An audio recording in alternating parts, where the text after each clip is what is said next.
The 49ers are 4-1, and nobody has a better record in the NFC. I have a theory on why this is. Vish hasn't even heard it yet. He's probably going to say I'm crazy, but we'll talk about it next.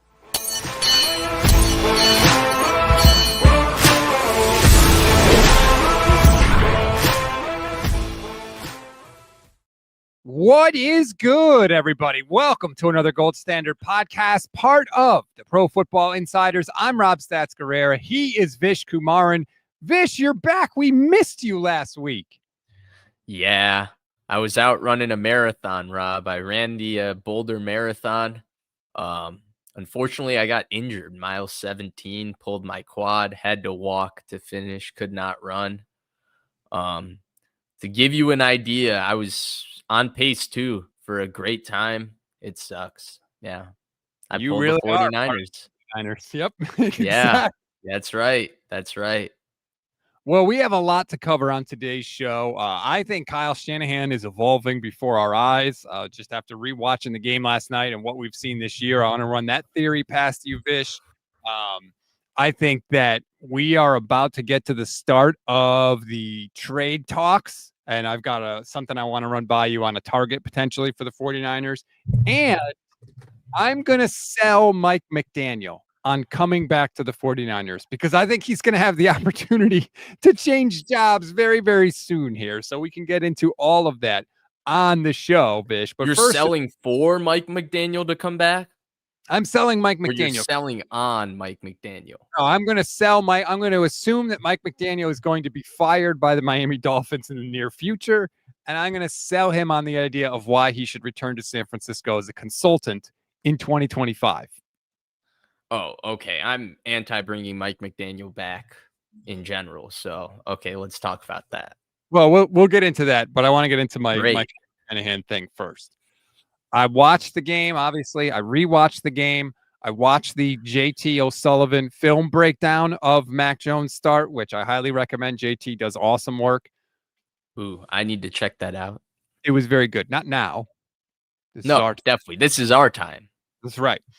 I think that Kyle Shanahan I don't know if it's because Saleh is around and he doesn't need to worry about the defense or because he had a longer offseason, so he had more time. But I think Kyle has evolved. I think he has worked on the drop back game. I don't think it's nearly as simple as it used to be. I don't think it's nearly as I think it's a higher priority for him than maybe it used to be. And I don't know what has changed, but he is going for it now on fourth down. His game management is so much better, Vish. They are 6 of 8 on fourth down this year. That is 13th in the NFL. Last year, they only went for it 16 times all season, which was 29th in the NFL. So he's on pace to double what he did last year. I think Kyle has recognized some of the weaknesses in his game, and I think he stepped it up this year. So I agree with you to a sense, Rob. I think he's actually very good at scouting himself. I think where the offense actually got stale in my mind is the personnel. I think the personnel was really stale for a couple years. And I think having this rotation of a new archetype of players has unlocked a new level of creativity with Kyle Shanahan. Because the thing that makes him a great coach, and we're seeing it this year, and I don't know if you're going to get into your theory of why they're 4-1, but my theory is quite simple. They are currently not on special teams, but on offense and defense, the best coach team in football. They're the best coach team on offense, and they're the best coach team on defense on football. And what I think is really fascinating is Shanahan's ability to adapt to what his personnel is and who his quarterback is and how he kind of views, in a good way and a bad way,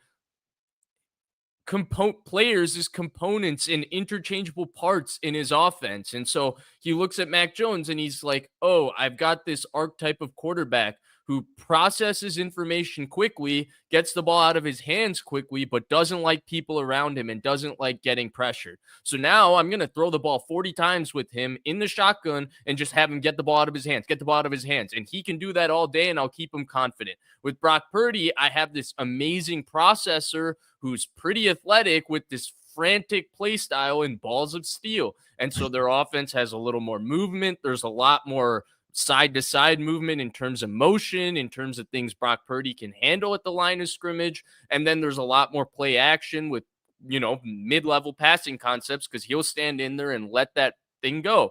With Jimmy Garoppolo, he has this really great thrower, short and intermediate, who is really bad unless where he's throwing the ball is clearly defined him. And so for those 3 years, the offense was making these extremely defined throws for the quarterback. And you can go on and on through his career. And the coolest part about it is it always starts from a base. Unfortunately, this year it hasn't been successful, but it starts from a base of being able to run the football.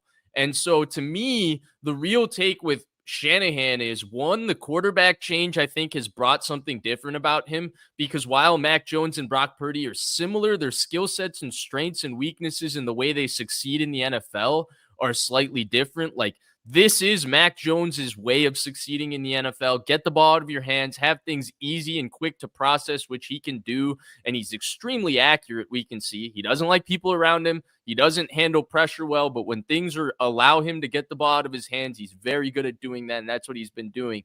And then the interchangeable personnel, because I think the Debo stuff got stale, and they only had one way of using him. Now they have more ways of using McCaffrey. They don't have Ayuk. They have these different type of receivers. They have different ways of using Pearsall than they've ever used any other receiver here, and just in terms of the routes they run. And so for me, Rob, long story short, the big difference in Shanahan, I totally agree with your second point, which I will not argue with, about the aggressive coaching. That's much improved in terms of the game management.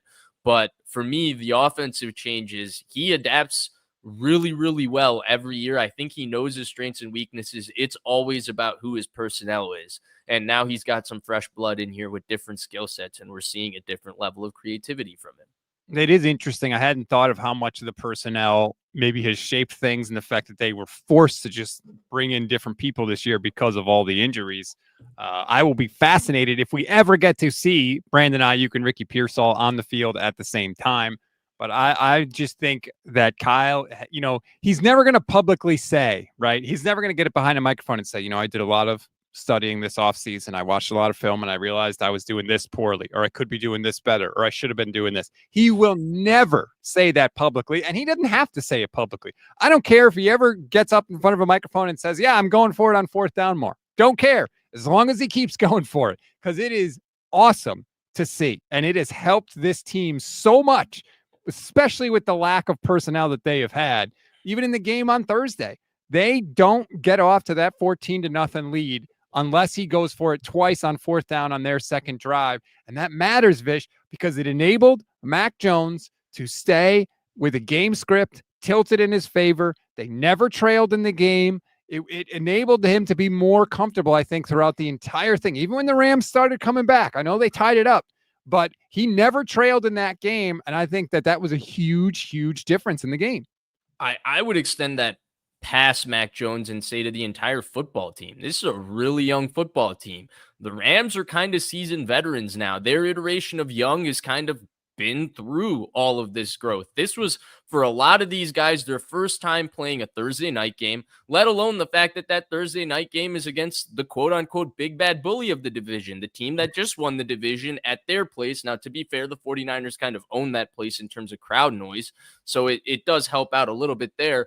But when you do all of those things, I think there's also an element of not having the more talented team has made Kyle Shanahan more detailed in the margins of the game script. He's realized, oh crap, like it matters for us to get that early lead. It matters for us to go up 14-0 instead of 10-0. And I'm not picking a particular example. I'm just saying in how the game goes. Like, he's realized these little things matter to the confidence in the psyche of his team because they're really, really young. And he's the one that's going to have to give them that sort of belief. And so I think he's, dare I say, coach of the year again, which he might not win, but Hell yeah, he'll never win it, which is infuriating. I would just like to say, Kyle, those little details, they've always mattered, even when you have the more talented team. Even though most of the time they were able to overcome it because they were that damn talented, they always mattered. Hopefully now he sees that going forward. Chris Waddell says when Purdy comes back, he needs to go back to doing that like he did the MVP talk year. He holds the ball or forces it way too damn much now. I have said I've deliberately not gone into the quarterback controversy stuff, Vish, because I think it's stupid. They just paid him all that money. There is no quarterback controversy. I do think it's ironic, however, that we went from Kyle Shanahan telling Jed York, yeah, I think our most talented quarterback is the third guy on the depth chart, and Jed being mad because they were paying Jimmy all that money, or they gave up all that to go get Lance, and now Brock is the one being paid all that money, and people are saying, "Oh, I think the guy making $7 million backing him up is the best quarterback on the roster." Yeah. Well, one, I think the comparisons to the MVP year, like I think as much as people want to be like, oh, look at his stats here, look at his stats there. It was a different offense. They did things differently then. It's very hard to compare that play style of quarterback then and say, oh, if you just do those things then, you can do it now. Those things then would mean you throw a screen to Debo and you get 20 yards on first down. You run it for 7 yards on first down. This team hasn't run the ball for 4 or 5 straight weeks. Well, like when have we ever said that at any point in Kyle Shanahan's coaching tenure? So it's a different situation, different offense. I think the biggest issue for Purdy, for me, watching this year has just been 2 things. One is obvious, the turnovers. We've all seen it. It's easy to say, I'm picking the low-hanging fruit. That's obvious. The second thing for me, and I think this might be directly correlated to his health, is I don't think he's thrown the ball as well as he's thrown it in years past this year. For some reason, the ball has been a little higher than it used to be. It's floated a little more than it has, and I think that's probably directly related to the toe, because I feel like we picked a point in the Seattle game when we did the drive-by-drive saying, oh, if he got hurt here, it felt like his throwing felt different because the first half versus Seattle was some of the better football I think I've seen Brock Purdy play in his career. And so when you put 2 and 2 together that way, I think the more important thing for him is to get healthy. And the lucky thing for the Niners right now is they got a guy who's frankly playing better than Purdy has played this year. Now, that might be because of injury, but Mac Jones is out here slinging it for now. It doesn't mean he's better than Purdy, but he's playing better than an injured Purdy is right now. And so it's important for Purdy to get healthy. And maybe he goes back to what he was the first half versus Seattle, which is a better player than Mac Jones. And I do think we'll see Mac Jones again this week. And Kyle has an easy out. He could say, Brock's not healthy. We're sticking with Mac. He doesn't have to comment on oh, Mac is the start. Like, he doesn't have to do any of that. He could just say, Brock isn't healthy. That turf toe, it's a crazy thing. We'll just have to keep rolling with Mac. And he sort of avoids that whole, oh, we're actually benching Brock Purdy. Nope. He didn't have to go down that road. Well, and okay. I'll put it like this. He would be stupid, and I can't pick a better adjective there, to even go anywhere or even suggest that road, because they just invested way too much financially last offseason. Even unless Mac Jones is freaking Tom Brady replacing Drew Bledsoe, where then you'll find a way to jump through that financial loophole, you're not changing your mind because of 3 games of Mac Jones. That's just how things are.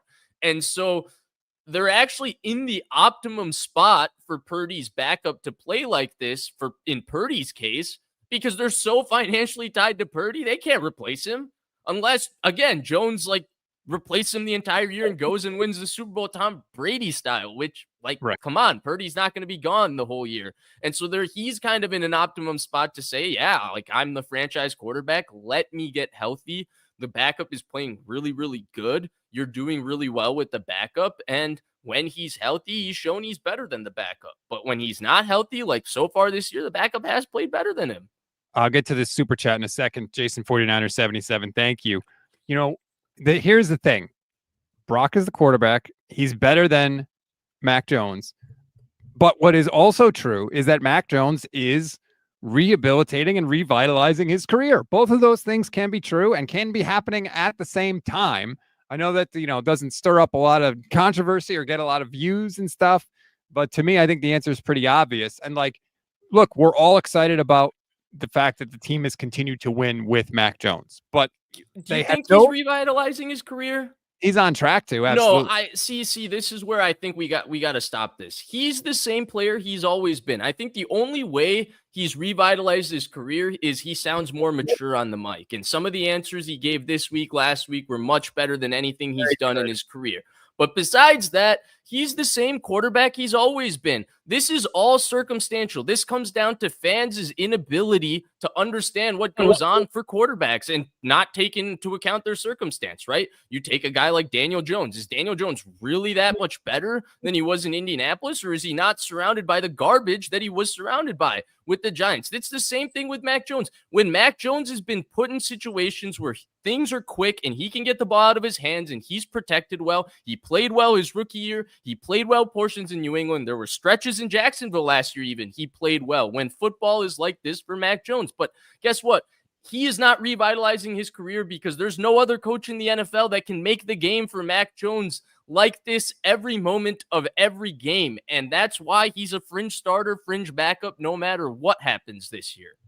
I agree with you, but that's not how the NFL is going to see it. They said that Sam Darnold revitalized his career in San Francisco. He started one game that he lost, and he wasn't even good in it. Mac Jones has already surpassed anything. Yeah, but Sam Darnold and Mac Jones aren't, in terms of physical talent. Like, there was always physical potential to Sam Darnold that I guess revitalizing his career was something about gaining his confidence in practice. And we saw what that was in Minnesota. Like, and even what he's doing in Seattle right now. I've never been the biggest Sam Darnold fan. I still think he's a little overrated when people try to say he's as good as Baker Mayfield right now, because I don't think they're the same.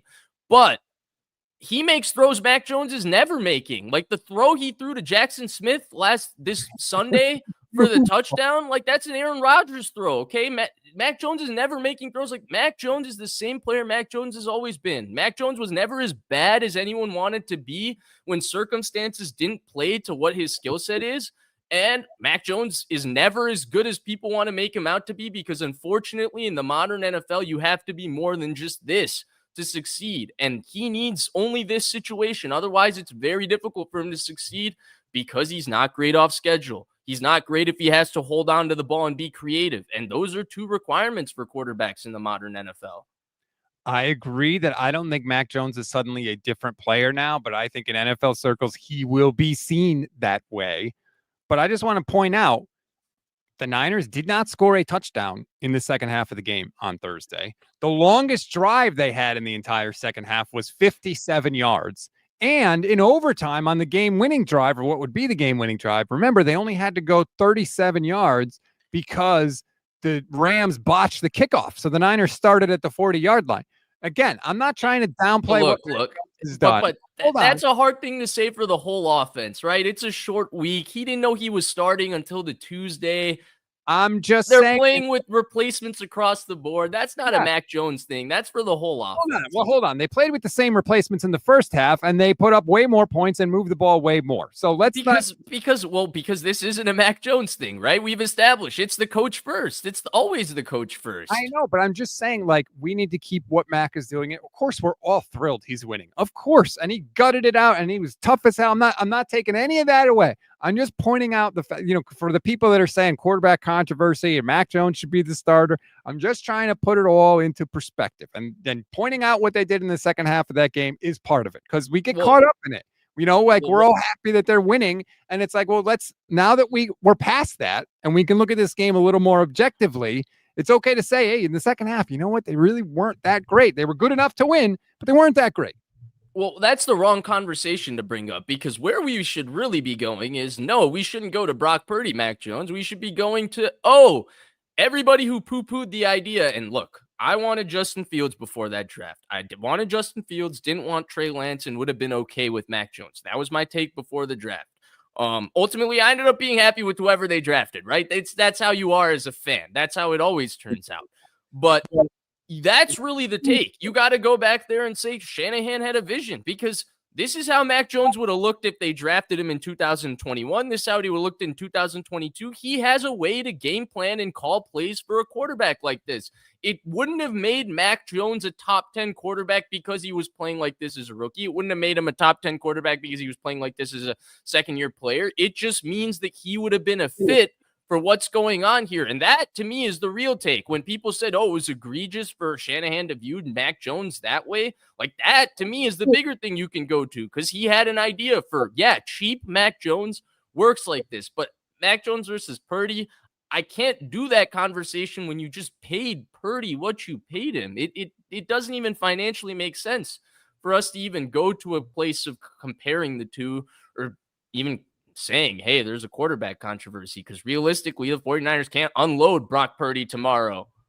Well, there's one thing I want to see, and I think we're going to get the chance to see it next week. I do want to see what Mac looks like when he plays in less than advantageous game scripts, because I think they are going to be trailing at certain points against Tampa Bay, and it'd be interesting to see. You don't like those game-winning drives, man? Those are fine, but it's different when you're down. Like, look, I hope he never gets down, to be honest. Like, it'd be great if the 49ers were always trailing. I would sign for that right now, but it'd be interesting to see. That's all I'm saying. Jason 49er 77 said, can we say something then to the Tampa Bay game there? Just let me read. I feel like I've been pretty good in terms of my early previews for these games. Like, I remember before I went to vacation, I told you the Jacksonville game. I'm nervous about it. Their defense this is going to be the toughest game for Tampa Bay's offense. Like, Tampa Bay's offense that looked unbeatable last week versus a very good Seattle defense. Robert Saleh is going to be the guy that's going to crack the code this week. They're going to slow down Tampa Bay's offense. This is going to be Baker Mayfield's worst game of the season. Ooh, I like that prediction early on. Jason 49er 77 said the least conservative play Kyle ran on Thursday was letting Eddie kick the 59-yard field goal in overtime. How about Eddie D? Yeah, that was crazy. I mean, Dinero Pinheiro, man. Woo! I think Vic Fangio had the take, dude. The new balls have cracked kicking. And also, like, there's another element to kicking that I learned watching the Dallas Green Bay Sunday night game. Because we credit special teams, we got to bring it up. Dude, Aubrey bounces the ball in the landing zone and creates a touchback like 5 out of 6 times. It's the most ridiculous thing. He's insane, man. He is absolutely they're ever doing stuff on special teams that it's absolutely wild. Chris Waddell says, I love when you guys almost argue. There's a lot of people in the chat enjoying the fact that we're almost arguing. Hold on, I'm going to star this comment from Benali so I remember to get back to it later. There was somebody else was saying something about us fighting that I wanted to get to. Damn it, now I can't find it. All right, well, people like when we fight. Oh, here it is. Mike UA says, when Vish and Stats get together, I feel like the kid at the table trying to get a word in while mom and dad are fighting. Sorry, we can still be like that sometimes. But that was my Shanahan has evolved take. And I just wanted to say that about Mac Jones. Like, yes, I'm thrilled that he's playing the way he's playing, and the fact that he's been able to win games while having almost nothing around him weapon-wise and being hurt. And I was stunned, Vish. Nobody asked Kyle on Friday at the conference call, how's Mac Jones feeling? Is his knee okay? Is he going to be able to play? Like, they didn't even ask about it. Right now, we really don't know, like, is there a healthy quarterback on this roster besides Adrian Martinez? I mean, I hope. Adrian Martinez looked the most unequipped I've ever seen a quarterback look in that couple moments that it looked like he could go. And I was like, okay, like, there's really no shot if he has to go into the game. But at least it's him and not the 2 guys we had to watch during the preseason, to be fair. Cough, cough, Carter Bradley and Tanner Mordecai. But are you shocked the 49ers neglected asking something? No, never. I've noticed the 49ers have stopped inviting me to conference calls this year. Oh, well, I don't think that was an accident. Big Bob says, regardless of quarterback, we're seeing how different this offense is without a wide receiver like Ayuk, who blocked like no one else. I do think the blocking from some of the wide receivers and tight ends without Kittle has been really suspect. God. What? Oh, thank you. You went to the right point. It's not Ayuk. It's Kittle. Well, yeah, they desperately missed. Yeah, they're missing him. That's what the run game has been missing. I think my bigger disappointment is I expected more from Luke Farrell, man, for when they paid him and what they signed him. Yeah, I thought you were supposed to. What a player, dude. Stud. I mean, Tonjes, like, how long have they been looking for a backup tight end in this offense? Forever, right? They've been trying to get guy. Tonjes, to me, looks like he could be a damn solid option as a number 2 tight end. Maybe. I think he's more suited to be Juszczyk's replacement. Which, I wouldn't mind replacing the offensive weapon. Opens up a captain spot. Yeah. Opens up a captain spot for Ricky Pearsall. That's how I'm thinking. But but I still think they want a guy who's big in line, who can, pass block in line too.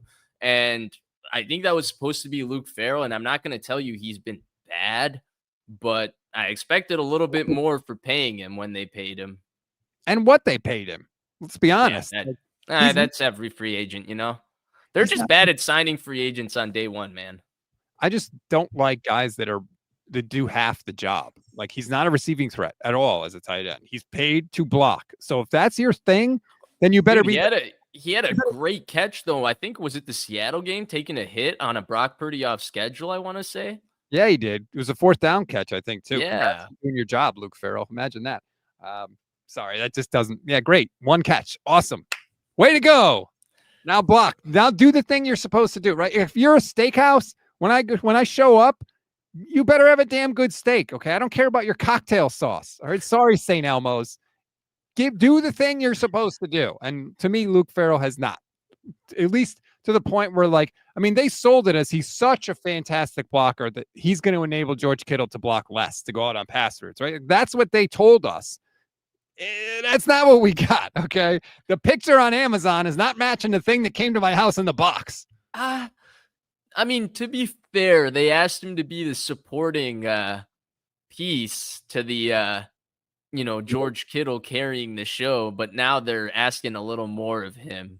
And I would expect more because of how much they paid him, to your point, but there's a little nuance in there for him. No, I'm saying and his benefit. As a blocker, dude. I'm not even criticizing him for. But he's not George Kittle, man. What they asked Kittle to do in the run game, he's going to the Hall of Fame, man. I wasn't saying he was needed to beat George Kittle. I don't think he's been good this year, just like objectively good. But anyway, we don't need to get. I mean, if we want to talk about not being objectively good, like, they're gonna go trade up for a left tackle next year. So it's gonna happen. Trent has not looked like himself. And I know he's playing against the Rams. I know the Rams have a good front, but there are a lot of plays where Trent Williams is getting bullied out there. Like, literally rocked backwards, bullied. I still think there's some, like, Trent Williams with what he does in the run game and how athletic he is. But I think this is the first time in his career he's like any other left tackle, rather than, oh, that's the big boogeyman. Nobody gets by him. Occasionally there's a holding penalty, and he just beats people up in the run game. I think it's more now, sometimes he beats people up in the run game, and sometimes, he's still Trent Williams, but, sometimes he also gets got like any other player in the NFL. And that's just a sign of one thing, Rob: age. Right. And the fact that he's been doing this a long time. And maybe, we hope that he can round it to 4, maybe get better as the year goes along. I don't know. But he's still it's all they got. Right tackle is playing damn good football, though. Right tackle is playing damn good football. And you deserve that extension. I give Colton McKivitz a lot of credit because he came out publicly and was like, I want the Pro Bowl this year. Like, dude, this is Colton McKivitz. The team cut him at one point. Like, and you know what? He's lived up to it, man. Good for him. Good for Colton McKivitz. Gold helmet player, just like Trey Lance. So at least one of them worked out. One of the last ones we'll ever know about, because now they don't tell us who the gold helmet guys are. Hey, by the way, my dad, occasionally will watch like 1 minute of our show and then send me a picture just to let me know he watched our show. Okay. But something he knows about me consistently is my hate for Adam Peters. And ever since Matt Barrows stopped getting the scoop, we've stopped really complimenting these draft classes. But there's a guy who took Adam Peters' job named Tariq Ahmed. I think he's done a better job than Adam Peters ever did. Look at the last 2 draft classes, man. I know your hatred for Adam Peters runs deep, but look, the draft classes have been good. I don't know who's responsible for what. That's the thing. I don't know how much Adam Peters was responsible for. I don't know. He was replaceable, man. That's the point. He was replaceable, and there's nothing crazy that's going on in Washington. In fact, I picked Washington to make the playoffs last year because they brought in a veteran team and they brought in a good coach in Dan Quinn. And you know what? This year, when everybody picked them to take the next step, you know why they're not taking the next step? Because they were kind of a fluky team last year because they're not that talented. And talent is directly attributed to who, Rob Guerrera? The general manager. Thank you.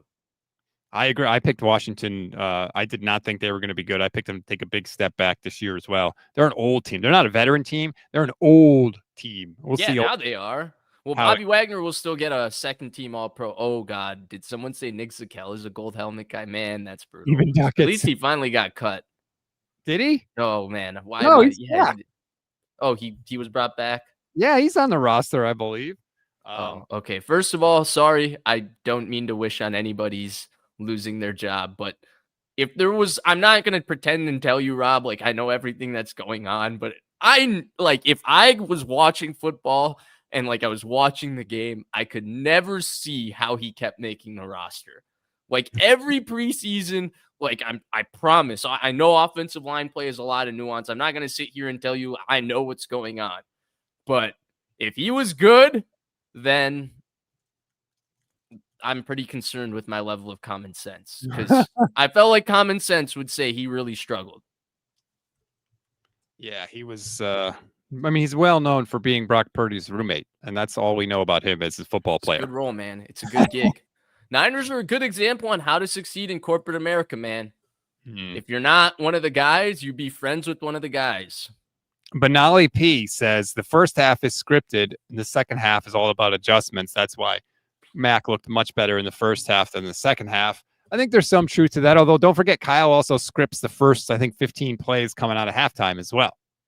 I think it's also just a case of the Rams are considerably more talented than the 49ers, and the teams they sported on that Thursday were like the Rams had a considerable amount of talent. Like there was at some point that was going to catch up in the whole game script. The Niners were kind of getting away with murder in the early part of that game simply because of great coaching on both offense and defense. And like I thought the Niners defense, like if I'm being honest, I thought they played a pretty amazing game on Thursday to hold the Rams to 20 points.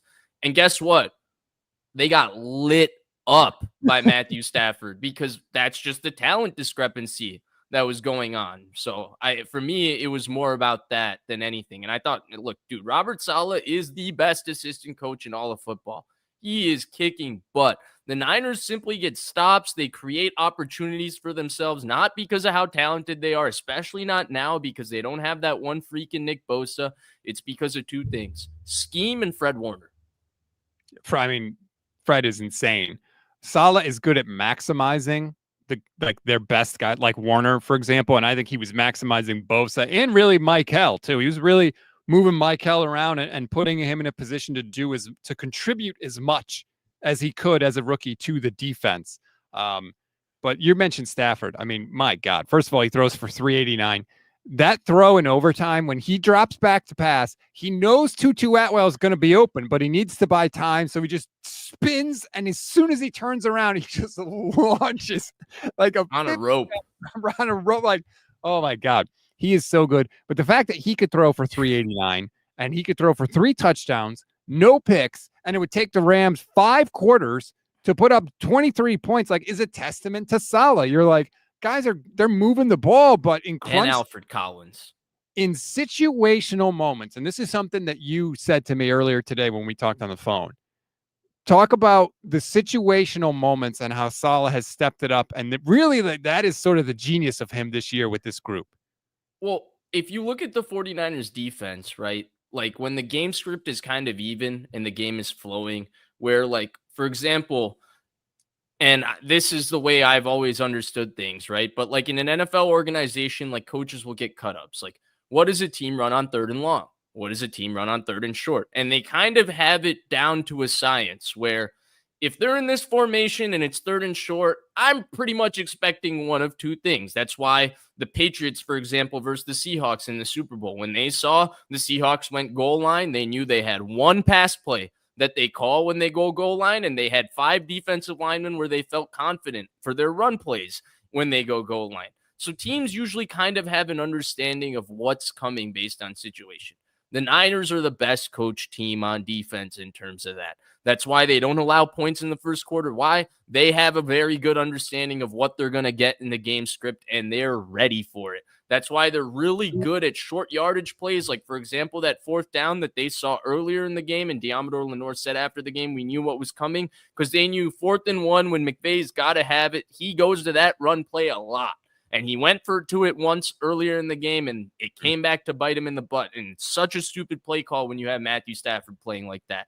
And so that's really where the 49ers defense is excelling. Now, part of that is having a great player like Fred Warner, who does so much and takes so many things away. And we're seeing what health has done for him because he did not play like this last year at all at any point, and he's played unbelievable. But the other part of it is just great coaching, and Robert Saleh is a great coach. And at some point, this will catch up to the 49ers defense, and that's where you need a player like Nick Bosa. You can't get away with all bells and whistles and just tricking the offense and confusing the quarterback. But as they go through the regular season, especially right now, early in the year, when teams are unable to establish, or when their offense is playing like this, they're in a really, really good spot. Like man for man, like when the Rams are able to like be in the middle of the game and they're just able to run block and run the football. Oh, they can run the football in the 49ers. A lot of teams can run the football in the 49ers. They're just not that talented on defense. But when it's a situation where it's like, 1st and 10 in this formation with this personnel, we know what run plays they go to. We're going to be ready for that. And we're going to force them to be in 2nd 11 because we have to do these sorts of things. It's all coaching. He's the best assistant coach in the NFL. And the Niners are really 4-1 because of coaching and coaching alone. So many of these games come down to those situational moments. What do you do in those moments, right? Can you stop them on 4th and 1? Do you know what play they're going to go to? Fred Warner said it afterwards too. He said, you knew with the way they came out and the way they lined up and the way they were so close together, you knew it was going to be a run. He said if they were a little further apart, you might have had to worry about a play action pass. But the way they lined up, we knew it was going to be run. And Fred even said, I didn't even get in there necessarily to make the play. I got in there to muddy it up, right? And that's kind of what you saw. You saw Micah Williams and Alfred Collins kind of just collapse that side. Fred ran in there. Chase Lucas went in there like a madman. And then all of a sudden, Marquise Siegel comes flying in to make the stop. It was an unbelievable moment, which was, I hate to say this, but I'm going to say it. It was ruined almost by Al Michaels. Al Michaels was horrible. He was horrible. Chris Waddell says, I watched the game again last night, and holy crap, Al Michaels needs to retire. Dude was he's gone senile, dude. Almost like we had Biden up there with the gaps. All right, well, we don't need to bring politics into this, Chris, but Michaels is bad. He's calling guys by the wrong name. He doesn't know that a roughing the passer gets tacked on at the end of a play. Oh my God. When he was confused about the third. Oh my God. He's missed. How annoying was that? I think Herb Street does a good job too. There's a play with Christian McCaffrey where he says McCaffrey fumbled where he absolutely didn't fumble. Oh, I remember that.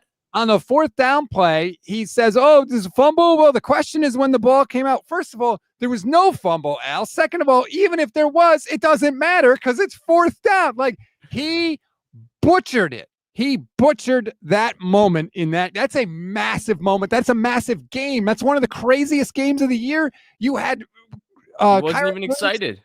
Fumbling on the 1 yard. He's not excited because he doesn't know what's happening. He can't get excited because he's watching a different game than the one that's actually taking place out on the field. Hey, Amazon, maybe don't have an 80-year-old guy calling play-by-play, right? Like, I'm just a thought. Al Michaels is a legend. He's one of the best play-by-play announcers in the history of the thing. Agreed. He's not anymore. He's just not. And he's not good. He's not good. Agreed. Well said. Hey, one thing, can we talk about this? But the whole Stafford back stuff, what kind of bullshit was going on this offseason, man? I was wrong about that. I didn't think he was going to last. He looks great. And you know what? I give my guy a lot of credit. Jake Ellenbogen, who covers the Rams, he's a Rams content creator. He's the guy I trust the most. He was telling everybody, Stafford is fine. He's going to be fine. Don't worry about it. And I was like, dude, you're nuts. He got an epidural. How can this be? Clearly, Jake was right, and clearly I was wrong because Stafford he's playing MVP level football right now. You think he just wanted to skip camp? I don't know, man. If he did really get an epidural, that's a lot to go through just to skip camp. I'll say that. I mean, yeah, right. Like he's so tough and he plays through a lot of stuff, but he doesn't throw it like this when he's playing through stuff. Like this is healthy Stafford. Like, and if you want to know the state of quarterback play in the NFL, at 38, he's looked at as probably the highest he would ever be rated across the league in his career in the NFL. He's looked at as a top 5, 6, 7 guy in 2015, 2016 when he was at his best. I don't know that people would have called him the 5th or 6th best quarterback in the league.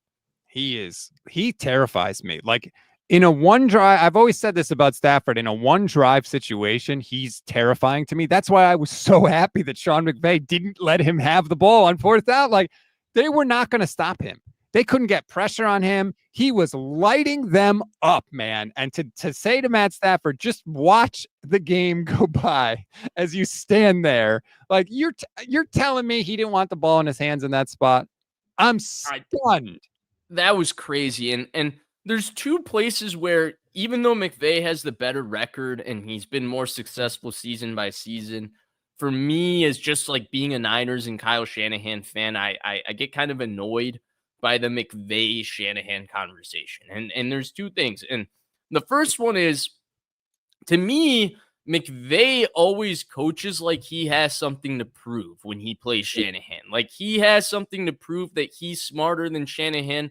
It's not as much as McDaniel when he came to the 49ers and he was like freaking out on the sideline and totally out of character. But McVay does go out of character coaching against Shanahan, whereas Shanahan coaches against McVay like he does against anyone else. He makes the same mistakes he would make against anyone else. And he kind of coaches. Now, it's not like he doesn't want to win. Of course, he wants to beat McVay, but it's not like McVay is in his head about making decisions during the game. Whereas McVay goes a little out of character against Shanahan because it feels like Shanahan's in his head a little bit. The other part is, look, I was the biggest proponent of the 49ers getting Matthew Stafford that offseason. I felt like I understood where his contract was. A season before that, I understood where Detroit was as a franchise, and I predicted, look, I think he'll be the guy that'll become available. It's that point in his career where his legacy is nothing for what a great player he is. He's going to want to be available, and the Niners are going to need a quarterback. This is the guy to go get. The Rams got him. Shanahan has never had a guy in San Francisco where a game's 21-0 and your team looks like that, and it's like, yeah, who cares? He's going to bring us back, and he can bring us back playing like that. Like, a lot of the way they've played this year, it's like the coaching is good, the scheme is good, but no. It's just Stafford and Puka. It's just Stafford and Devontae. It's just it's special. It's special passing. And so for me as a fan, as a frustrated Kyle Shanahan fan, as a proponent of him being a better coach in my mind, just because I'm a fan probably than McVay, despite, the record differences, that's where I go. Those are my two reasons. How do you feel about that, Rob? Are you as passionate about this as me? Well, I clearly think that McVay is in his head against Shanahan. I mean, you could tell that finale from 2021 when the Rams are up 17-0 and McVay is celebrating in the end zone after the touchdown. Like, he clearly is in his head against Kyle. But I also think Kyle dials up some special stuff for the Rams as well. I do think he wants to. It's interesting because if you ever listen to McVay talk about Kyle, it's almost like a reverence. Like, he respects Kyle Shanahan so much. And so I do think that's when he gets in his head because he's like, I really got to be on it against this guy because I know how good Kyle is. And I think Kyle is like, yeah, I still want him to think that about me. So I got to make sure I bring it. Like, I still want to be the big brother type of thing, even though McVay's. That's a good way to describe it. I like that. I think LaFleur has actually got the best, kind of most even keel personality out of all these guys. I think he's just the least talented offensive mind. But I don't think he cares about. I don't think he looks at Kyle like he's not in his head about it. I think he's the most like, I'm very happy to be a head coach in the league. Those guys are really good at what they do. I'm just trying to win. And the way he handled Aaron Rodgers, from what it seems, everything we've learned about Aaron Rodgers since he's left Green Bay, it seems like LaFleur must have some composure about him to be successful with that sort of situation. And unfortunately, I think he's just the least talented offensive mind. Not that he's a bad offensive mind. These guys are just super freaks in terms of their genius. I think LaFleur got part of the Kyle mystique, I think, was ruined because LaFleur and Kyle butted heads so much in Atlanta that LaFleur was like, I'm out of here. I can't work with this guy anymore. Even before Kyle got the job with the Niners, they were like, I gotta go. Like he was done with Kyle. He just doesn't mess. Is that what it was? Yeah, like, let's just say there's a very vulgar sort of way that it's described in the book, but essentially LaFleur was the guy that got crap from Kyle. Like Okay. the players would go to LaFleur, and then LaFleur would like take those concerns to Kyle, and Kyle would mother F LaFleur. LaFleur was kind of like the pin cushion.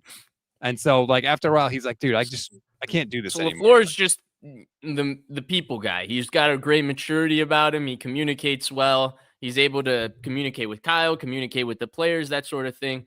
I need to finish reading the book. That's a great point. I stopped reading it somewhere along the way. I need to go back, but I didn't know that.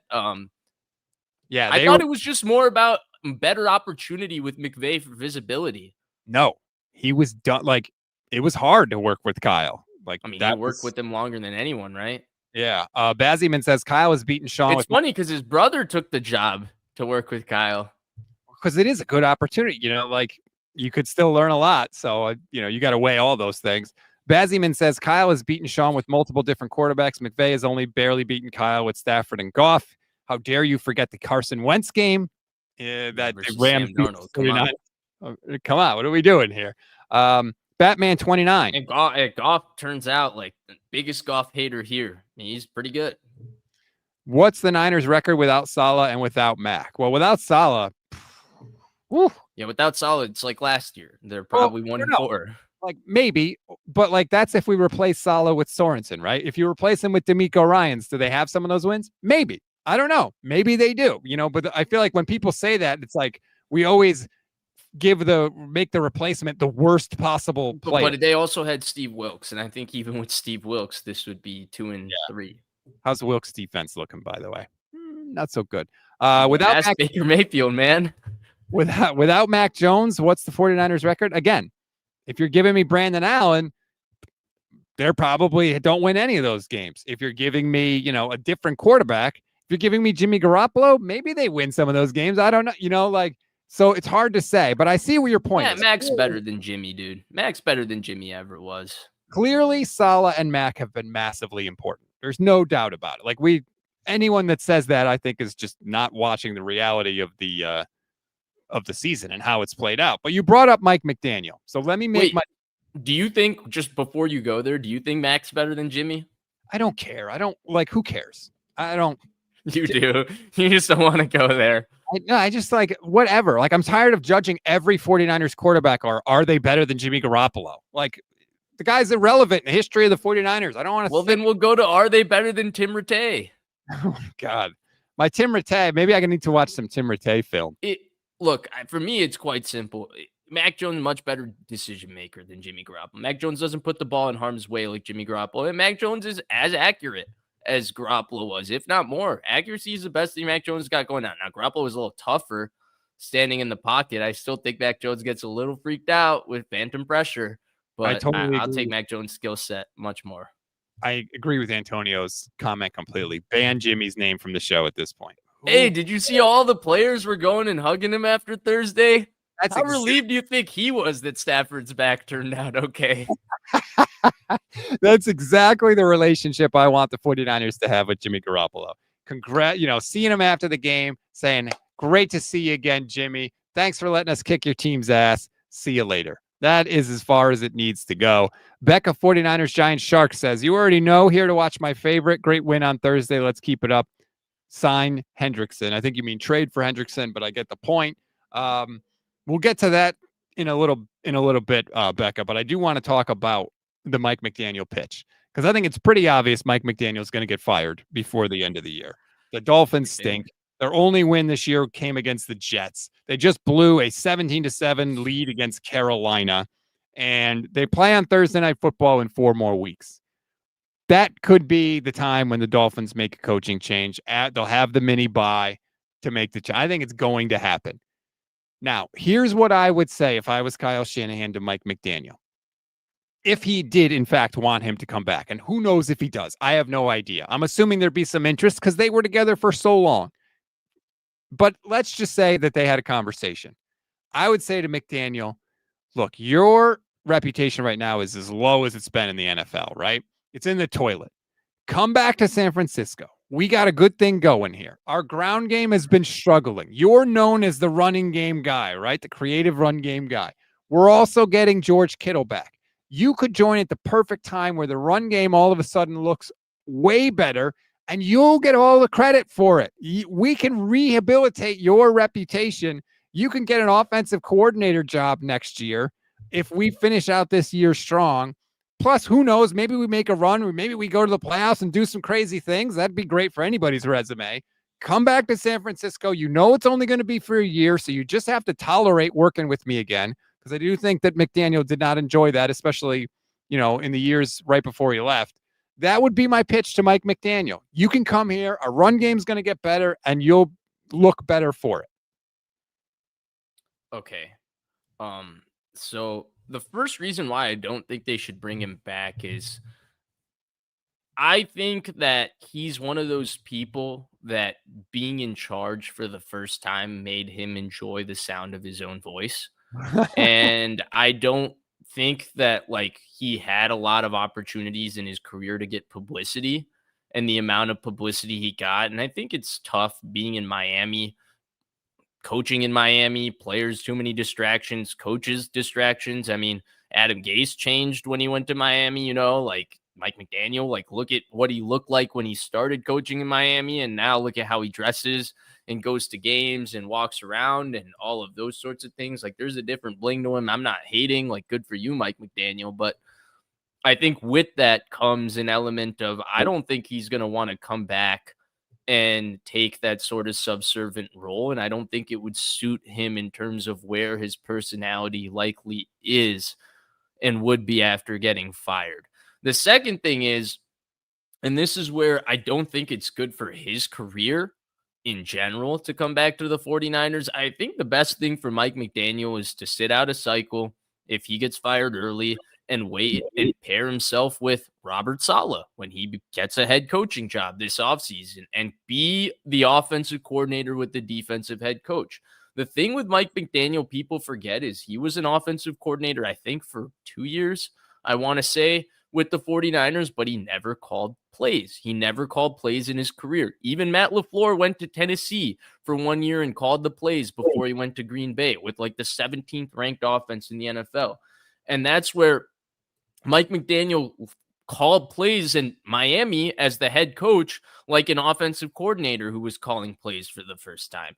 He got a job somewhat flukishly. It was the only one he was interviewing for to save a quarterback who had been, hated on essentially by a coach who won in spite of him. And he won the same amount as his predecessor, but he did it looking a lot better. He did it with a bow on top because he made things easy for that quarterback. And by calling plays only for that quarterback, he essentially, ostracized his entire football team and showed an inability to lead. And so for all of those things, I think he would be better suited to wait it out and then go and be the offensive coordinator, have to deal with the situation where you're dealing with the interests of the head coach. Your own interest is the play caller to call plays. What's best for your quarterback? I think it was too early for him in his coaching career when never calling plays to go be the head coach play caller. And I think the biggest issue was he got the job for one reason and he called plays to save that one reason. And that one reason wasn't that good. And he got him paid and it kind of ruined their whole football team.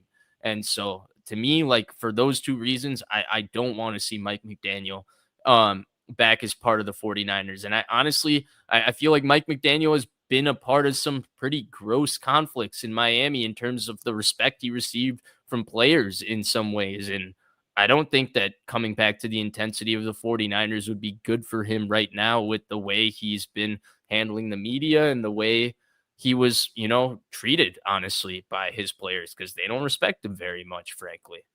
That is a reasonable, well thought out argument. I think you're wrong. And the reason I say that is because Robert Saleh is on the staff right now. And I didn't think Saleh would come back and work with Kyle Shanahan. And yet here he is. Now, again, it could be a very temporary thing. He very well could leave after this year. But I think, hold on, let me finish. I think that there is something to, hey, I want to be the man. First of all, I've done it in my career. I produced Mike and Mike in the Morning for years as the number 2 guy. The number 1 producer was there. I was like the number 2 producer. And by the time I left ESPN, I was like, I want my own show. I want this all to fall on my shoulders. I'm ready. I'm ready to prove myself, all this stuff. And then I got the job at NBC. And let me tell you, when you're the main guy, you learn a lot real quick of what you didn't know. You learn a lot of how hard it is. It's a different thing.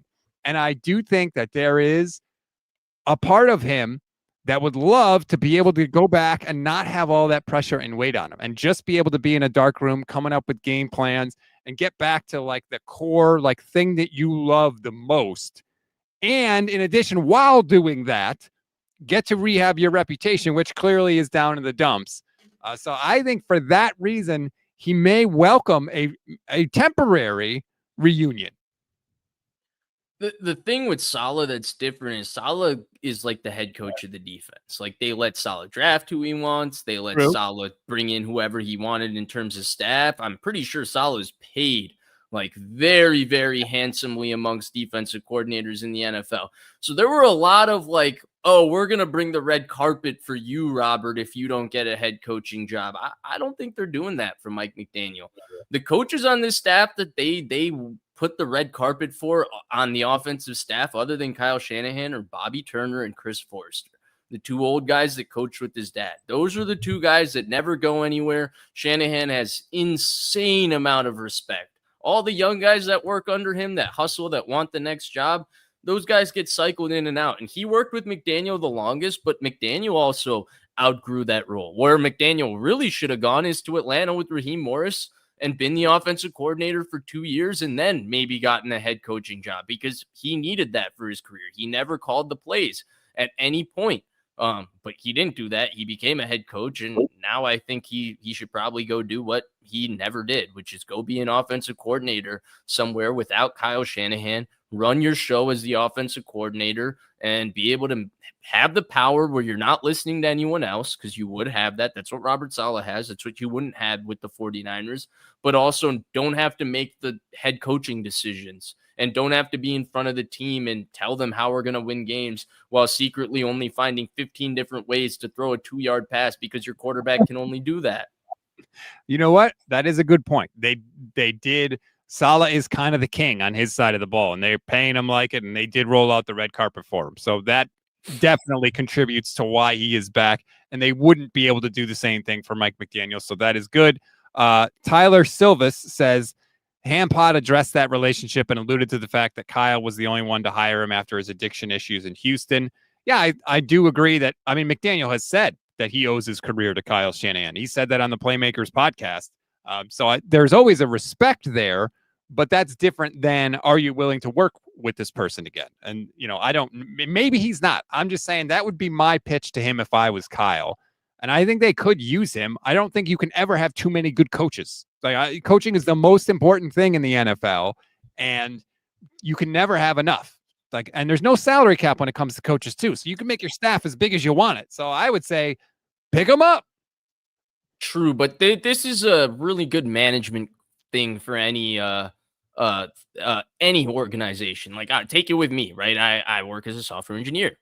In a software engineering organization, management always thinks that the best way to get a project going is put more engineers on the project.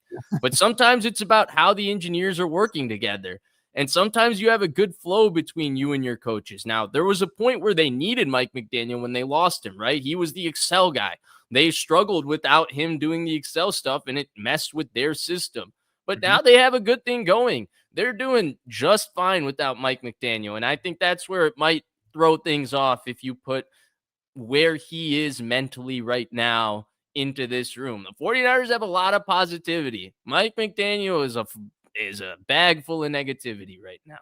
Maybe, but maybe not. Like, he would leave all that negativity. As soon as you're fired, none of what's going on in Miami is your problem anymore. So he comes to the 49ers, and where he, after being so salty about Kyle Shanahan on the Playmakers podcast, I don't think he would want the way he looked when he first came back year one, when they had a good team, and the way he got so out of character and was so aggressive about wanting to win that game and beat Kyle. Do you think if he gets fired mid-season, the first person he would want to look in the eye and see as his failure would be Kyle Shanahan? I say no way. And I totally agree with you. That could be entirely possible. I was just trying to make the pitch as if I were Kyle. That's all. And I agree. Like, he may be a fly in the ointment. They do seem to have a good thing going, but I also, wouldn't mind seeing some more, creative run. No, I know where you're coming from. I'm just a real big hater to the idea. Sorry, buddy. It's okay.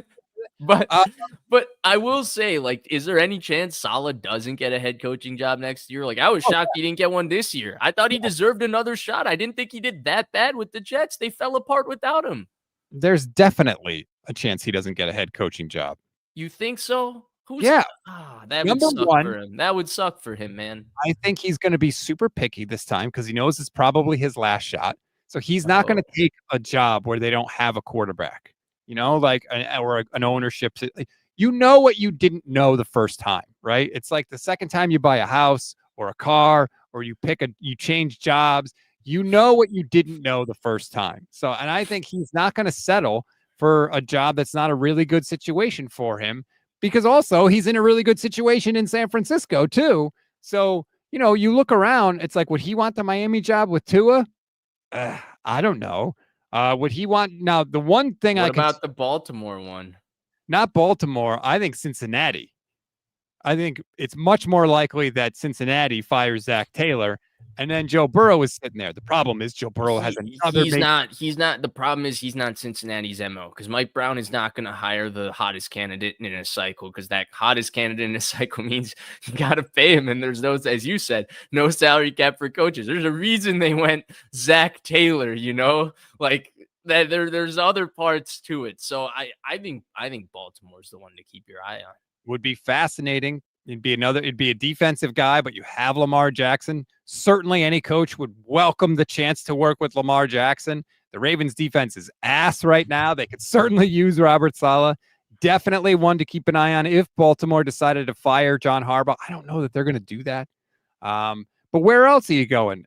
Pete Carroll's trash, but they're not going to fire him after 1 year. John Gannon, stay in division, but at Bidwell, it's such a bad organization that maybe they're always the worst rated in terms of the players survey. You think after game planning against Kyler Murray, you think Robert Saleh is going to want to go there and inherit that? It's going to be, I think it's over. I think it's over for the coaches and the quarterback in Arizona. I think it's starting new, but you got two pretty good offensive and defensive lines in terms of personnel to be able to build around if you're Saleh. But where are you going for your quarterback if you're Arizona? He's not doing that. You can go stopgap for a year. You can go Mac Jones for a year. He's not doing that, man. I don't think he's doing it anyway. What are you going to do? Like, wait around? There's 4 jobs where you can't really not do that for. 5 jobs. And Jim Harbaugh pounced on one. That's what I'm saying. That's why I don't know that he's a candidate too, right? Like, let's say the Bills job comes open, like Sean McDermott, they're not going to replace Sean McDermott with Robert Saleh. That's not something that would happen, right? Chiefs job came open. That's going to be on staff, right? Chiefs, Andy's going to be replaced likely by somebody. Matt Nagy's hanging around, right? That's what he's there for. That's what he's there for, man. And then Baltimore's the one of those, because Cincinnati, he's not going to pay, and Saleh will be expensive. He makes a lot as a DC. Even a place like Pittsburgh. Tomlin might not be there after this year, but he's certainly not going to want to coach Aaron Rodgers again, or if Aaron Rodgers is even there. And if not, that's no quarterback, right? Right. So, that's why I think it's very possible that he does stick around, not because he doesn't want to be a head coach again. He clearly does. But I think he's not going to rush into this. He's not going to rush into another marriage where it's not just right. I don't think people turn down promotions like that, man. I think that was like the Josh McDaniels thing until he pounced on the Raiders and it still went wrong. Like, you just got to go when it takes it. Like, that's where I don't fault McDaniel, because that was the only place that interviewed him. But I think it kind of shot himself in the foot, and that's life timing. Like, I think McDaniel could have been a successful head coach. I don't think McDaniel will be a successful head coach, if that makes sense. D'Amico turned down job offers 1 year and came back to San Francisco. I'm telling you, I don't think it's a given. I think he's going to want to leave for the right job, and I don't know that the right job is going to open. I really don't. Now, maybe I'm wrong. Maybe he just leaves and does, gets paid so much money. Maybe he gets offered so much money that he's like, I can't I turn think this there's a down. reason Gus Bradley came with him, pal. Well, yeah, And I think there's a reason they brought Carter Bradley on the team, man. no, They're keeping him around as a defensive assistant and not a coordinator, just so that he can replace Saleh when Saleh goes. I agree. They're protecting themselves, but it's not because. Are you not hearing me? I feel like we're on a different wavelength tonight. No, I don't think that you do all of that for Gus Bradley if you think Robert Saleh is going to be super picky about going back out to the head coaching market. You Like, do. You just had Steve Wilkes and Nick Sorensen as your defensive coordinator. They wanted a backup plan in place. yeah, because they think Robert Saleh will leave the first chance he can to get hired as a head coach. I think they had to prepare. That's how it works. That's why they don't want to be out back in the defensive coordinator market. So they're paying a guy to not be their defensive coordinator and be their future defensive coordinator. Hope for the best, plan for the worst. I think that's why Gus Bradley is there. How do you convince Parag Marate to pay $2 million salaries for coordinators with one guy not working as a coordinator and also pay a salary to his son who's not an NFL level quarterback?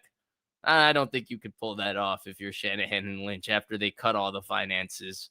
Maybe they cut some of the finances so that they could do just that. All right, you could stand on this hill, man. As Benali points out, Ben Johnson turned down jobs for a season as well. So guys do it. Look, okay. Can we talk about this whole turning down job thing in the NFL? You know what I think that is? I think that's just, hey, I'm popular candidate because I'm friends with these people in the media. They've hyped me up this entire hiring cycle. Now my agent is telling me none of these teams actually want to hire me. Let me call friends in media who have hyped me up this entire hiring cycle and be like, hey, not interested in the job. Not interested in the job. Do you remember like last time the 49ers went through hiring with Shanahan and Lynch? When they were linked to Shanahan, do you remember how all these prominent GM candidates like Chris Ballard and George Payton and who's the Brian Gutekunst and Elliott Wolf pulled their name out? They're out of consideration. They're out of consideration. Why? Because it looks bad in the media if you say the 49ers hired John Lynch with no experience over Brian Gutekunst. So what does Gutekunst do? Hey, Daniel Jeremiah, pal in the media who hypes me up every single year. Make sure that everybody knows I'm pulling my name out of this. That's what this stuff is. I agree with you for a lot of it, but you don't think Ben Johnson was going to get hired the year I think two things about Ben Johnson. One, I think that he was one of the most overrated candidates because it's very easy to call plays when you have a head coach like that who has an answer for why you call plays like that every single year. And two, I think the way Ben Johnson has handled his team and the way he's handled the media at points already in his first stint and how attention seeking, he's been at times. I don't know that he was this great candidate that the media propped him up to be. I feel like he's just the next young, kind of good looking offensive coordinator. Because I mean, NFL coaches are all kind of, they work a tough job, but like, okay, he's kind of good looking. He wears a hat. Like, let's hype him up. That's what they do. That's what they want to talk about. I don't know. I do agree that Ben Johnson does seem to be like kind of a jerk and a weird dude. Like the way he like talked down to the sideline reporter the other day. So weird. He was like in her face too. He was like getting in her grill. Like he was trying to like obstruct her personal space so she felt uncomfortable by his presence. It's weird. It was very weird. Definitely. I was not a fan of that. Look, Rob, you worked for these sort of corporations, right? Like what gets reported is not what these people know about these people. And what also gets reported is not really what's going on, right? Like if Ben Johnson is a hype name and Washington, for example, has low fan morale, what looks better? If you didn't offer the job to Ben Johnson at all, or if you say Ben Johnson turned us down? We tried to get him. We tried to get the candidate everybody wanted. And so the way these things get reported and all of it is not always what's going on. I think for the most part, like think about it, put this to your own life, Rob. How many people in your own life turn down promotions, especially when those promotions come for a job that only 32 people in the entire world have, and you're changing your salary by 3x and 4x, and you're like, NFL head coaches now essentially make the same generational money that quarterbacks do to help their kids after that, that sort of thing. How many people are turning that down? How many people? And it doesn't come every cycle. You lose it. You can lose it in a year. Not many do, but number one, Robert Saleh already got that when he went to the Jets, and he's still making a crap ton of money from the 49ers. So money is not really an issue for Robert Saleh. And yes, there's only 32 jobs, but if you know that a lot of your success in a particular job is outside of your control and depends on the structure of the organization around you, when you choose another one and you know that this is your last shot at this, I think you're going to be a lot more picky. You're telling me Robert Saleh is not going to be hot next year?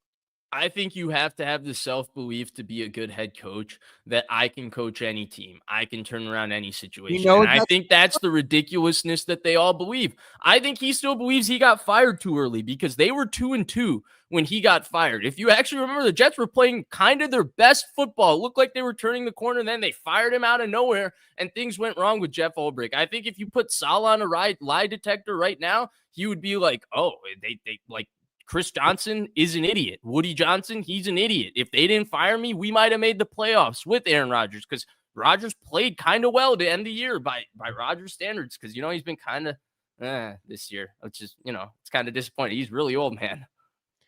I think you're giving Saleh like too much credit for what he did in New York. They were 4-13, 7-10, 7-10.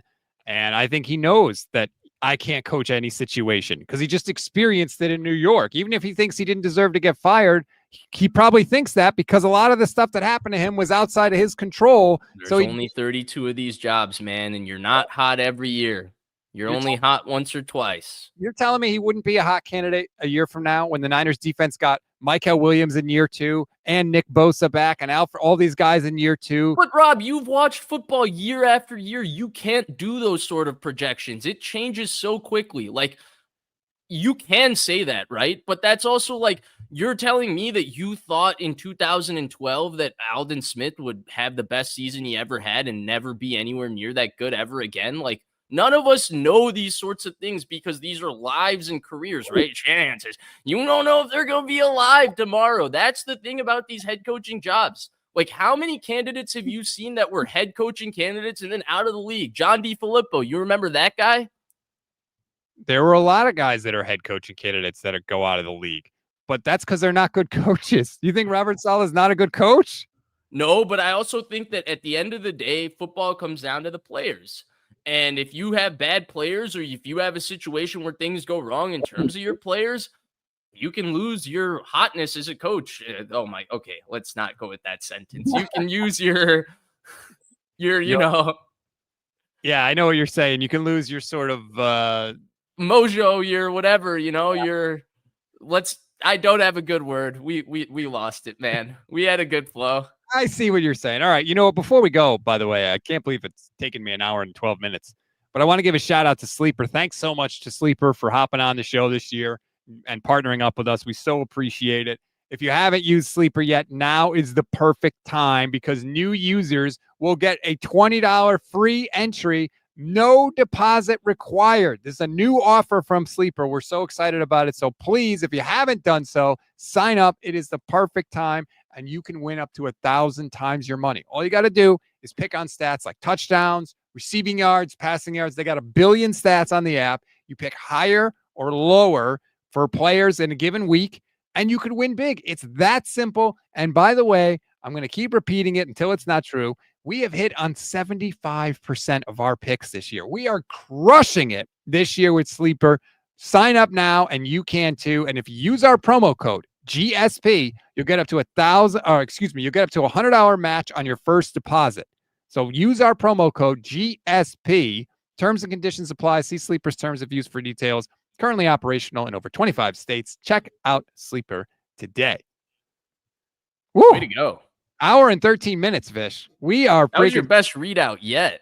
You know what? That's when you do it every time, you sort of get used to it. By the way, a lot of people commenting on Monday Night Football. Trevor Lawrence. How's that looking? He's horrible, man. 6 of 9, 78 yards with a fumble on a quarterback sneak at the goal line where he tried to Those aren't even bad stats. Shit. 6 of 9 for 78 yards. That's not bad stats. What? We're like a quarter into the game, right? Like, yeah, it's not bad stats. He sucks, man. I don't know why. He does, but the stats aren't bad, man. It's the second quarter. Mac Jones had more than that after 2 drives. Yeah, but that's Mac Jones, man. That's the Mac attack. He also leads the team rushing, by the way, 6 carries for 34 yards. The Jags are not a serious organization. Liam Cohen strikes me as an unserious coach. I was about to call him a good coach, and then the whole Robert Saleh situation was probably the worst way I've ever seen anybody handle a confrontation. That was bizarre. Well, Saleh also went a little over the top, too. Did you hear what Saleh said back to him? Yeah, I didn't know that was Saleh. Which, by the way, is true. Robert Saleh is like one of the 3 coaches in the NFL you do not pick a fight with. It's like Dan Campbell, Robert Saleh. Yeah. Well, Mike there's a reason he walked up to his offensive lineman before he started. Liam Cohen knew what the drill was. But Rob, you want to know what my take on that situation was? I think that NFL coaches and they do this thing, right? Because it's a leadership job. You're trying to make people believe in you first and foremost, and then believe in what you're saying.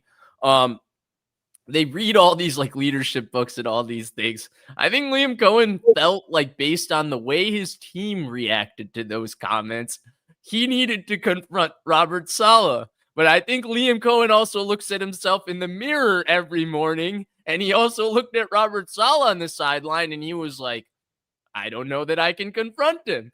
And so I think that what went through his head as he walked past him is, I need to confront him. How can I confront him where there's no chance of him actually being able to step to me? And so he found his big offensive lineman, and then he was like, oh, make sure the team can see that I'm trying to start this whole beef with Saleh. And then he started yelling, and I think that's what that whole thing was about, which it's really funny in his own way, because if I'm reading it like that, I'm sure his team could see how fake it was. He didn't want any part of that.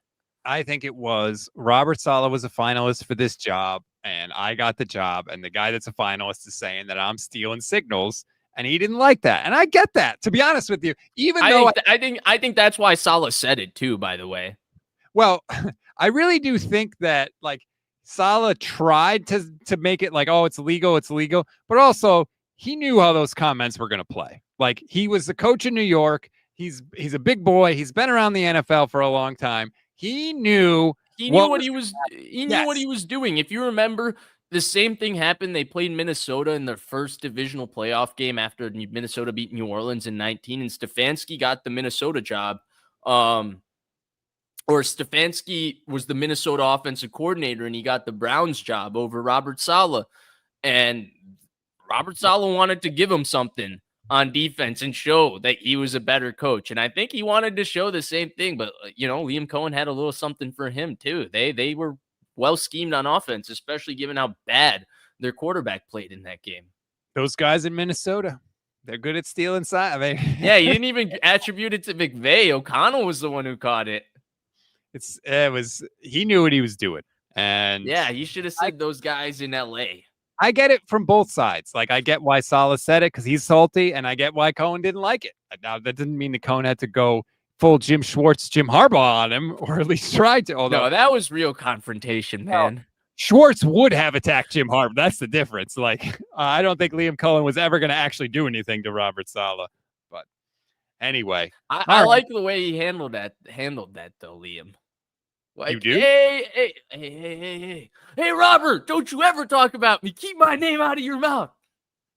Dan Saleh was like, I will destroy you. I will end your bleeping life. You think what do you think his players thought after Liam did that? I think they thought this guy's a poser, and I think Saleh's players loved it. I think what do you think their post game would have been?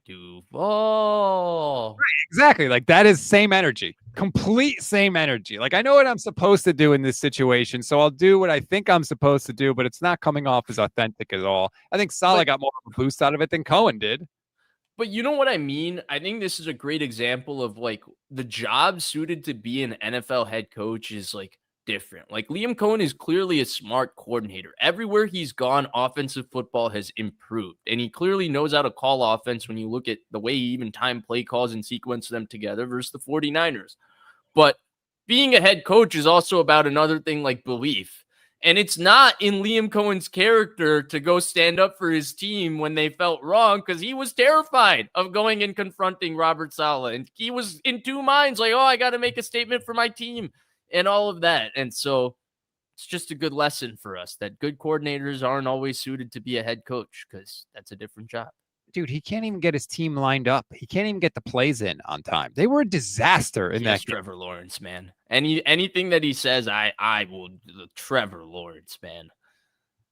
Well, Trevor Lawrence wasn't affecting whether or not Travis Hunter knows. No, I know. I'm joking. But Trevor Lawrence is pretty bad. Tyler it's sad, says, actually. I like this comment from Tyler. Bill Walsh would say embarrassing, but somehow would have orchestrated it. That is so true.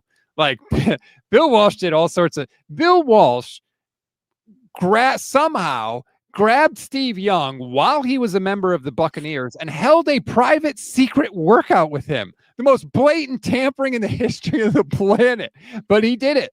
Bill Walsh would script the first 15 plays of a game and then knock out the other team's headset. So they were scrambling while his team knew every single play they were going to run for the first 15 plays. Bill Walsh did all sorts of sneaky stuff like that. That is 100% accurate comment from Tyler. I believe it. I mean, it's the NFL. You got to cheat to win. Tony brings up a good point. If memory serves, Nick Sorensen's defense beat Liam Cohen's offense last year when the Niners beat the Bucs. Yeah, that was a crazy win. John Gannon's defense also beat Kyle Shanahan. If we're going by this math, I don't like it. That's true. I don't like it. How about this, though? Think about where the 49ers were that Tampa Bay game last year, where they win the game, but they're fighting on the sidelines. It's there was anything but a good feeling coming out of that game. And now where they are when they're about to play Tampa this year. And oh, by the way, everybody involved in that fight with Tampa is off the team. Tabor's gone, Moody's gone, Debo's gone.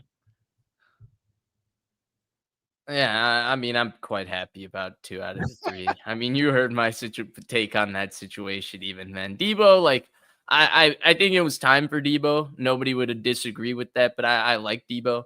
Debo was a good 49er, but Tabor, like, there's a reason he's not been asked to. No, I'm kidding. I have no idea. I don't know anything about snapping on why he hasn't been given a snapping job. I'm not going to pretend to go there, but he gave himself way too much self-importance as the long snapper. And Moody, he might have talent, although I felt like talented kickers in terms of even leg strength shouldn't have this little control of where it was going, given that he would either shank a kickoff or a field goal every few kicks. But, we're all happy he's gone. No offense. Yeah. And now we face Tampa. Rob, what was the number one thing people would send me? And when I say people, my friends. What? I'm sure Vish is pretty moody right now. All right. After Moody missed another kick. That's a low. How often do you think I received that? Too often. Clearly. Yeah, because he always missed kicks. That's going to do it for this edition of the show. Thank you, everybody. Like this video, subscribe to the channel, tell a friend. We really do appreciate it. Leave us a 5-star rating and a review on Apple Pods. A little bit of a different show for us because we didn't want to go drive by drive like we normally do. That's what we do every Monday on this show. But because they played on Thursday, it felt like too far in the past, so we didn't want to do it. But thank you, everybody. Vish, good to talk to you again after I missed you last week, and we'll talk next week. Yeah. After Robert Saleh shuts down Baker Mayfield, I told you they're going to have the plan. That offense is going to have their worst game of the year.